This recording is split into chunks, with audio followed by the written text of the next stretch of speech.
नमस्कार दोस्तों, मैं राकेश मेहरा जीके क्लासेस की तरफ से आप सभी का हार्दिक स्वागत करता हूं। India and world current GK के इस पार्ट में आज मैं आपके सामने खेलो इंडिया यूथ गेम्स इस पर चर्चा करने जा रहा हूं और इसके अलावा अन्य भी कई महत्वपूर्ण बातें हैं जिनको हम जानने का प्रयास करेंगे। सबसे पहले हेडिंग डाल दीजिए, खेलो इंडिया यूथ गेम्स।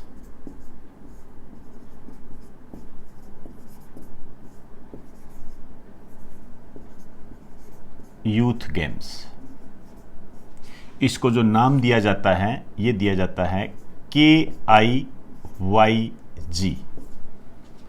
खेलो इंडिया यूथ गेम्स। यदि हम इनकी बात करें, दो कैटेगरी में ये आयोजित किए जाते हैं। एक तो स्कूल लेवल पर होते हैं और एक कॉलेज लेवल पर होते हैं। अंडर 17 स्कूल लेवल पर होता है और अंडर 21 ये कॉलेज लेवल पर होता है। इस कारण से इसका एक अन्य नाम और भी देखने को मिलता है, ये है KISG। आप कह सकते हो खेलो इंडिया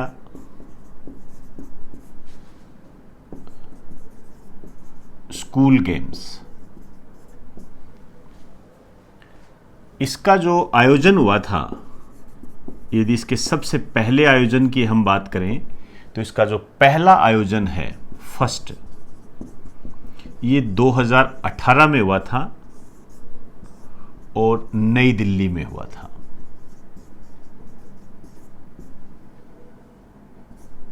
उसके बाद इसका दूसरा जो आयोजन है ये 2019 में हुआ था।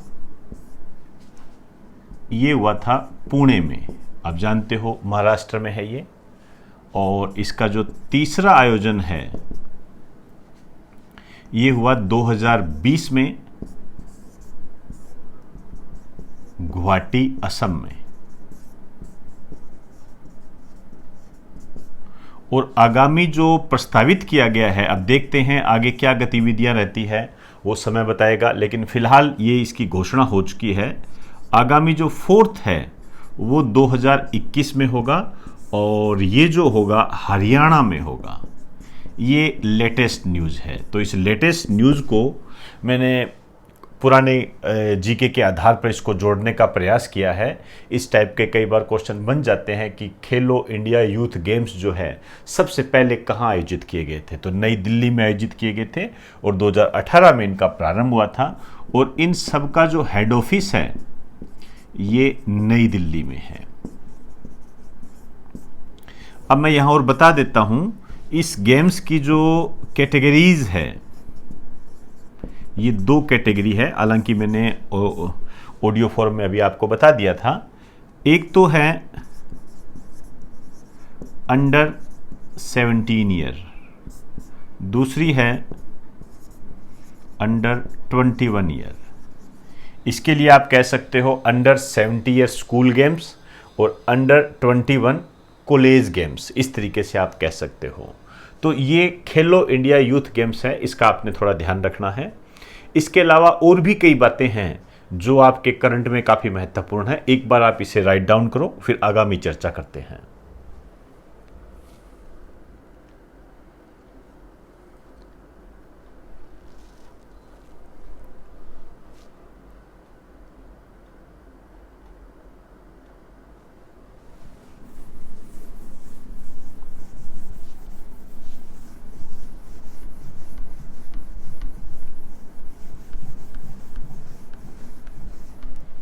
India and world current GK के पहले के पार्ट में हमने दुनिया की जो पहली कोरोना वैक्सीन है उस पर चर्चा की थी, जिसे रूस ने तैयार किया है।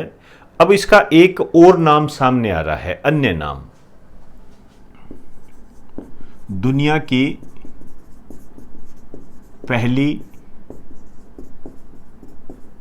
कोरोना वैक्सीन का अन्य नाम, इसको आप वहां पर जाकर अपडेट भी कर लेना। एक नाम और इसका सामने आया है और इसका नाम है स्पुतनिक 5।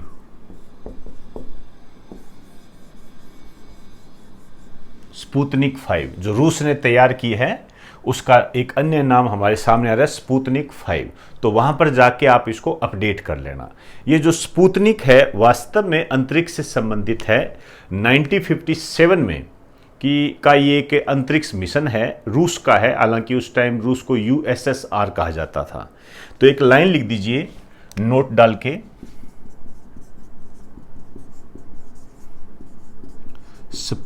स्पुतनिक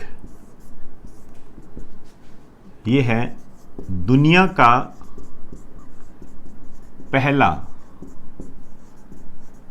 मानव निर्मित उपग्रह है। ये दुनिया का पहला मानव निर्मित सैटेलाइट है। इसे जो लॉन्च किया गया था 1957 में लॉन्च किया गया था और ये किया गया था USSR के द्वारा। USSR का मतलब होता है पूर्व सोवियत संघ। कई देशों का एक संगठन हुआ करता था। 1992 में ये संगठन अलग हो गए थे और आप ये कह सकते हो वर्तमान रूस, इसके द्वारा इसको लॉन्च किया गया था। इसी के अगले चरण में फिर रशिया ने यूरी गागरिन को भेजा था और यूरी गागरिन थे दुनिया के पहले मानव जिन्हें अंतरिक्ष में भेजा गया। तो एक छोटा सा स्टार डाल के और लिख दीजिए 12 अप्रैल 1961 रूस ने यूरी गागरिन को अंतरिक्ष में भेजा।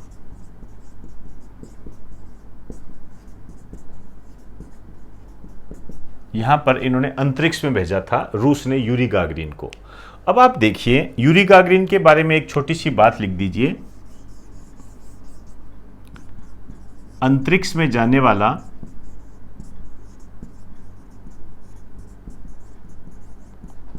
पहला मानव। तो इस टाइप के कई क्वेश्चन हैं जो आपके एक स्टैटिक जीके के तहत कई बार आ भी जाते हैं। तो ये फिक्स क्वेश्चन होते हैं, इन पर आप ध्यान रखें। और फिलहाल एक नाम और सामने आ रहा है हमारे, वो सामने आप देख रहे होंगे वैक्सीन राष्ट्रवाद, वैक्सीन नेशनलिज्म। ये आपके सामने एक शब्द आ रहा है। वास्तव में क्या है कि इन्होंने पहली वैक्सीन बनाई है, तो जो कंपटीटर होते हैं जैसे अमेरिका हो गया या अन्य कोई भी देश हो गए, ओबियसली बात है इसमें कोई न कोई कमी निकालने का वो प्रयास करेंगे। और इसको जो रशिया है, इसने जो पहली वैक्सीन बनाई है, इसमें कुछ न कुछ गलतियां निकालने का प्रयास करेंगे। तो इस तरीके से आप इसको एक कोल्ड वार भी कह सकते हो। इस कोल्ड वार को ही, जो कि अमेरिका और रशिया के बीच में जो चलती रहती है, उसी को एक नाम दिया गया है वैक्सीन राष्ट्रवाद। तो आप लगातार अखबारों में बने रहे, उसमें धीरे धीरे आपको ये ध्यान होता रहेगा, आपके जहन में ये बात आती रहेगी कि वास्तव में ये दुनिया की जो राजनीति होती है वो किस रूप में बदलती है। अब आप देख रहे हो ना कि इन्होंने वैक्सीन बनाई पहली और इसको एक कोल्ड वार में कन्वर्ट किया जा रहा है। तो ये धीरे धीरे आपके जहन में आता रहेगा, बशर्ते आप डेली का डेली न्यूज़ के रूप में अपडेट रहे। तो ये अभी तक हमारे पास इतनी जानकारी थी। अब नेक्स्ट पॉइंट जो मैं आपको बताने जा रहा हूं, हेडिंग डाल दीजिए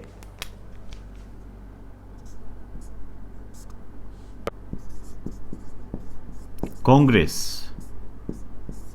ध्यान से समझना मेरी बात को। जो भी अपने पास न्यूज़ है उसी को आधार बनाकर हम करेंगे और समय समय पर इसमें ज़रूर अपडेट आएगा आपके सामने। लेकिन आज की बात कर रहे हैं हम कांग्रेस। आप इस कांग्रेस को मत समझिए कि भारत की जो राजनीतिक पार्टी है उससे इसका कोई लेना देना नहीं है। वास्तव में ये अमेरिका की संसद का नाम है और अमेरिका की जो संसद है इसमें दो प्रकार के सदन हैं। आप जानते हो, सीनेट है और एक प्रतिनिधि सभा है। उसकी थोड़ी सी बात मैं आपको करना चाहूँगा। ये अमेरिका की संसद है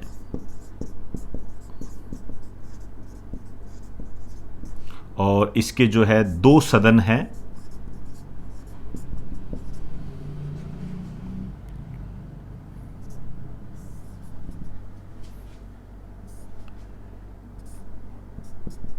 एक है उच्च सदन, जैसे अपने राज्यसभा होती है उसी तरीके से यहां पर सीनेट होती है। और एक निम्न सदन है, लोअर हाउस।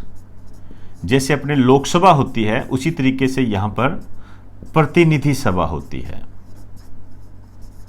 आप कह सकते हो house of representative, house of representative कह सकते हो। तो अमेरिका की संसद का नाम यह है, उच्च सदन सीनेट है, निम्न सदन प्रतिनिधि सभा है। इसी तरीके से अमेरिका में दो पार्टियां हैं। हमारे तो यहां पर बहुदलीय व्यवस्था है। मैंने एक बार स्टैटिक जीके में आपको दलीय अवस्था के बारे में बताया भी था। यहां पर दो ही पार्टियां हैं। एक तो है रिपब्लिकन पार्टी,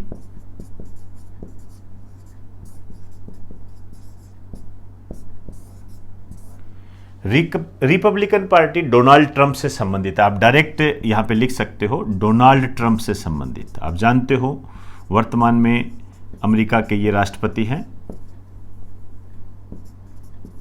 आपके शायद ग्राम सेवक में, राजस्थान में जो ग्राम सेवक का एग्जाम था उसमें क्वेश्चन भी आया हुआ है कि डोनाल्ड ट्रंप की राजनीतिक पार्टी का नाम क्या है। तो इसी आधार पर हमें कुछ क्वेश्चन तैयार करने हैं। अभी फिलहाल रिपब्लिकन पार्टी के बारे में इतना काफी है कि डोनाल्ड ट्रंप से संबंधित है। अभी जो दूसरी पार्टी जो चर्चा में रह रही है वो है डेमोक्रेटिक पार्टी।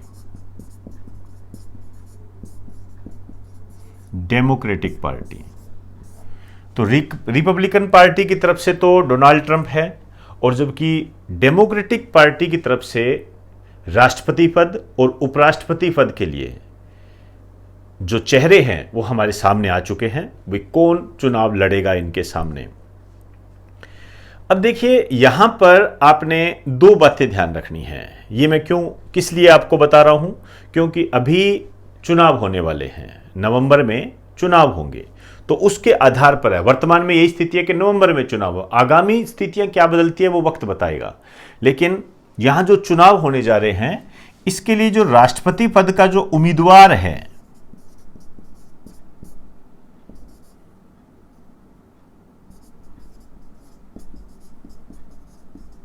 उसका क्या नाम सामने आया है। डेमोक्रेटिक पार्टी की तरफ से कौन है, रिपब्लिकन की तरफ से तो डोनाल्ड ट्रंप है। और एक अभी जो नया नाम सामने आया है उपराष्ट्रपति के पद का उम्मीदवार,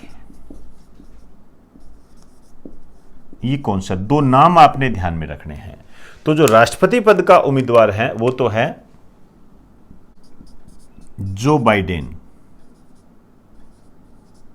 और जो उपराष्ट्रपति पद का जो उम्मीदवार है यह है कमला हैरिस। मेरा उद्देश्य आपको कमला हैरिस तक पहुंचाना था, यहां से आपके क्वेश्चन ज्यादा बनेंगे। तो कमला हैरिस पर मैं चर्चा करूंगा, लेकिन फिलहाल एक बार आप इसे राइट डाउन कर दीजिए।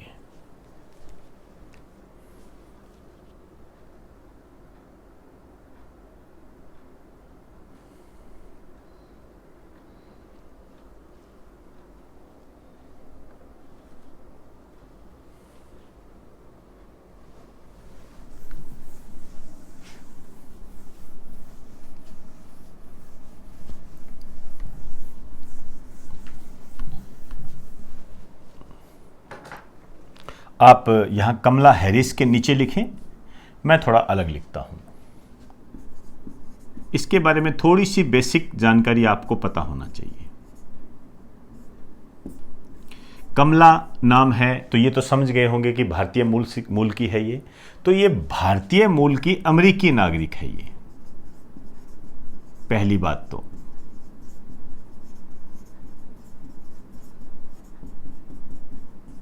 हालांकि इनका तो भारत से कोई संबंध नहीं रहा है, लेकिन इनकी जो माता थी उनका भारत से संबंध रहा और तमिलनाडु से संबंधित थी। एक लाइन लिख दीजिए, इनकी माता का संबंध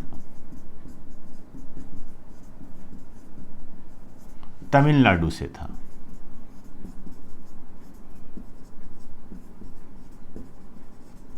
तो ये भारतीय मूल की होगी।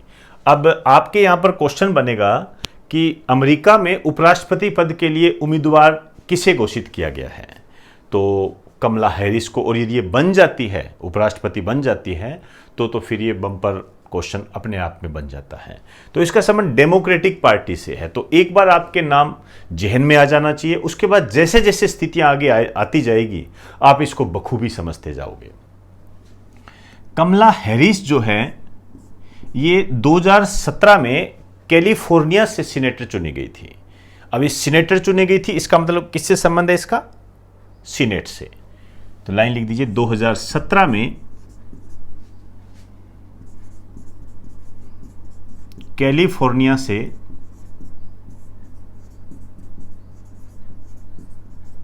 सीनेटर चुनी गई, सीनेट में चुनी गई थी।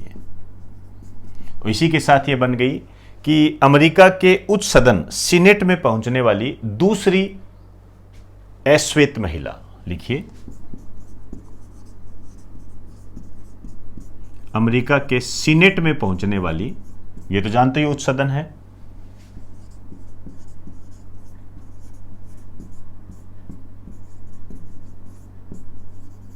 दूसरी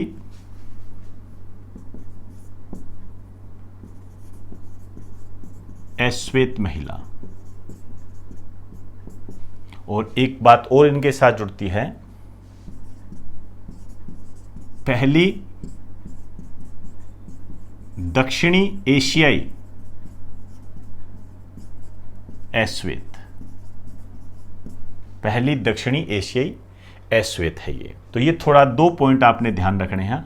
आगे जो भी स्थितियां बनेगी हम उसको गंभीरता से लेते रहेंगे। अब जो अपना नेक्स्ट पॉइंट है,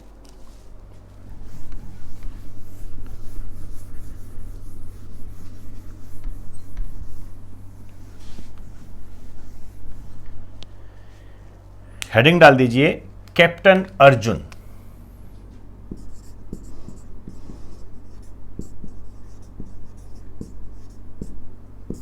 कैप्टन अर्जुन वास्तव में क्या है? एक रोबोट है जिसे पुणे के रेलवे स्टेशन पर लगाया गया है। एक लाइन लिख दीजिए,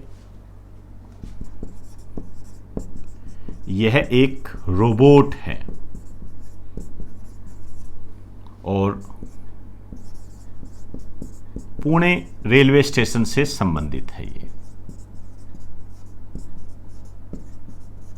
यहां पर ये काम करता है।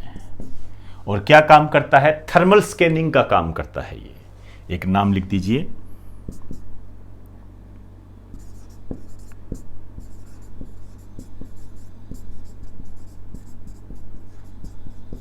थर्मल स्कैनिंग का काम करता है ये। अब थर्मल स्कैनिंग से आप समझ गए होंगे भी कोविड-19 के कारण हम आजकल जहां भी जाते हैं तो हमारा टेम्परेचर चेक किया जाता है, तो उस टेम्परेचर को चेक करने से संबंधित है। और भी इसके कई काम है, जैसे यदि हम इसके अन्य काम की बात करें तो यह फर्श की सफाई भी करता है। फर्श की सफाई करता है। आप इससे सैनिटाइजर और मास्क ले सकते हो।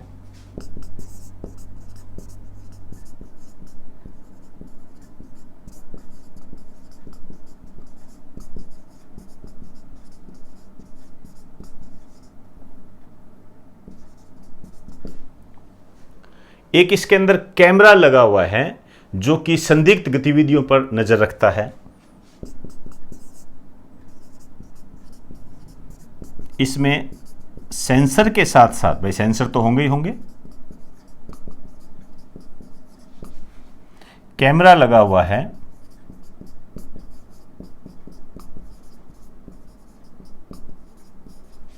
जो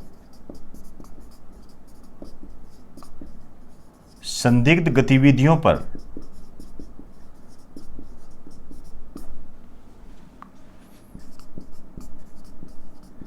नजर रखता है। और इसमें ऑडियो वीडियो सब विजुअल है। इसके अलावा यह स्थानीय भाषा में भी बोलता है। इसकी जो विशेष बात है वो लिखिए, यह है ऑडियो व वीडियो के साथ साथ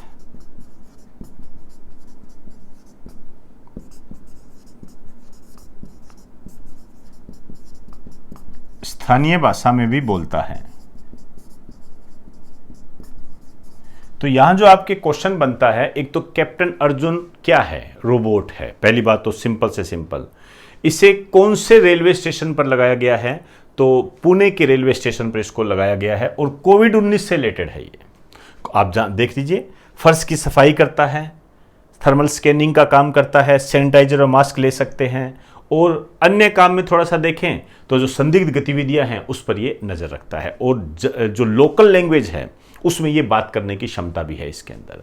तो ये जो कैप्टन अर्जुन है, इसको जो आप अपडेट करोगे, ये करोगे आप जो मैंने आपको आईटी करवाया था, याद कीजिए, जहां मैंने आपको लक्ष्मी रोबोट के बारे में बताया था, भारत का पहला बैंकिंग रोबोट, एलडीसी में क्वेश्चन भी आया था उस पर। उस कैप्टन अर्जुन वाले में आप इस कैप्टन अर्जुन को आईटी में ऐड करोगे आप, तो ये आपका पूरा सिस्टमेटिक अपडेटेड हो जाएगा सारा। और ये इंपॉर्टेंट है। क्यों इंपॉर्टेंट है? जैसे अभी मैंने आपको कहा लक्ष्मी रोबोट, अब एलडीसी के पेपर उठा के देखो 2018 के, उसमें आया हुआ है भारत का पहला बैंकिंग रोबोट कौन सा है? लक्ष्मी। तो यहां आ जाएगा भारत का पहला रेलवे रोबोट कौन सा है? बिल्कुल आप कह सकते हो रेलवे रोबोट, ये कैप्टन अर्जुन है। या कैप्टन अर्जुन का संबंध किससे है? कैप्टन अर्जुन को कौन से रेलवे स्टेशन पर लगाया गया है? अब जब मैं बार बार रेलवे की बात कर रहा हूं तो जो बच्चे रेलवे की तैयारी कर रहे हैं वो इसे बहुत गंभीरता से लें। बस यही तैयारी करने का तरीका होता है। और उलझने को आप कितना ही उलझते जाइए, किसी ने मना थोड़ी किया है उलझने के लिए। अपने आप पर विश्वास रखें, अपने टीचर्स पर भरोसा रखें और निरंतर अपनी तैयारी करते जाएं। तरह तरह अपनी गतिविधियों को ध्यान में ना दें।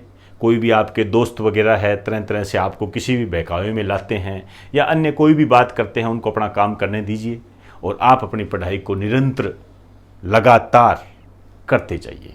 यही कामयाबी को प्राप्त करने का एक तरीका होता है, इसके अलावा और कोई तरीका नहीं होता है। नहीं तो भटकाव तो आप कभी भी ले सकते हो, बट मुद्दा तो उस भटकाव से बचने का है। क्लियर? तो एक बार आप इसे राइट डाउन कर लीजिए।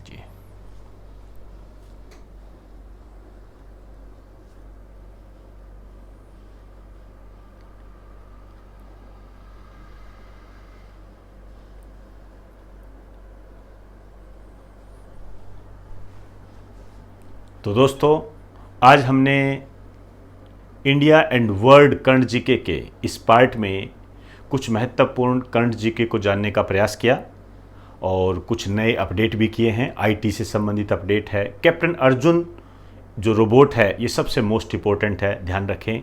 कमला हैरिस, इस पर किसी न किसी रूप में आपके क्वेश्चन ज़रूर आएगा। और जो दुनिया की पहली कोरोना वैक्सीन है उसका एक नया नाम भी दिया गया है, हालांकि इसके बारे में मैं पहले बता चुका हूं, उसमें वहां अपडेट कर देना, स्पुतनिक 5। तो ये कुछ बातें थी जो मैंने आपको बताने का प्रयास किया है। इन्हीं बातों को आपने ध्यान में रखना है।